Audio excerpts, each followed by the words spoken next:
అన్నమయ్య జిల్లా మదనపల్లిలో ప్రమాదం చోటు చేసుకుంది. ఓ కార్ మంటల్లో పూర్తిగా దగ్ధమైంది. కార్ రన్నింగ్లో ఉండగానే పెట్రోల్ పైప్ లీక్ అవడంతో ఈ మంటలు వ్యాపించాయి. అయితే అప్రమత్తమైన కారులో ఉన్న ప్రయాణికులు సురక్షితంగా బయటపడగలిగారు.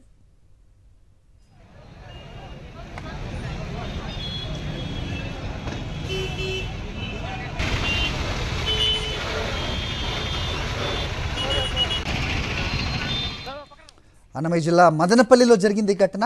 మనం గత వారం చూసాం. హైదరాబాద్ షామీర్పేట్కి సమీపంలో కారు హీటర్ వేసి ఆపిన నేపథ్యంలో ఒక ఎకోస్పోర్ట్ కారు మంటల్లో ఇలాగే దగ్ధమయ్యి డ్రైవర్ కూడా మృతి చెందిన ఘటన మనకు తెలిసింది. ప్రస్తుతం మరో ఘటన చూస్తున్నాం. ఇది అన్నమయ్య జిల్లా మదనపల్లిలో జరిగింది. అయితే నడుస్తున్న కారులోంచి పెట్రోల్ పైప్ లీక్ అవడంతో ఇది అంటుకుని ప్రమాదం జరిగినట్లుగా, అయితే దీన్ని గమనించి ఇద్దరు ప్రయాణికులు కూడా సురక్షితంగా బయటపడగలిగినట్టుగా మనకు అప్డేట్ అందుతోంది. కారు చూస్తున్నాం ఏ రకంగా దగ్ధమైందో. సో ఖచ్చితంగా కార్ని ఎప్పటికప్పుడు మెయింటెనెన్స్ చేయాల్సిన అవసరం ఉంటుంది. అది చాలామంది చేయని దాఖలాలు ఎక్కువగా కనిపిస్తుంటాయి. సో ఇలాంటి నేపథ్యంలోనే ఇలాంటి ప్రమాదాలు జరుగుతూ ఉంటాయి.